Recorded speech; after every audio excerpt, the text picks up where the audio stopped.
5 વાગે વીરનગરથી એક બાળકને અહીં લાવવામાં આવેલું હતું ઇમરજન્સી વિભાગમાં.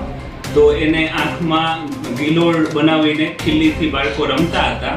તો એ રબર ખેંચવાના લીધે 4 સેન્ટીમીટરની ખીલ્લીનો 2.5 થી 3 સેન્ટીમીટર જેટલો ભાગ આંખના પાપણના ભાગમાં ઘૂસી ગયેલ હતો. તો અહીં આપણે રેડિયોલોજી વિભાગના ડૉક્ટરોની મદદથી સીટી સ્કેનથી ભાગ કેટલી ખીલ્લી ઘૂસેલી છે, કયા ભાગને ડેમેજ થયેલું છે અને કાઢતી વખતે કયા ભાગને ડેમેજ થઈ શકે એ બધું જોઈને બાળકને જનરલ એનેસ્થેસિયા આપીને ઓપરેશનમાં તાત્કાલિક લેવામાં આવ્યું.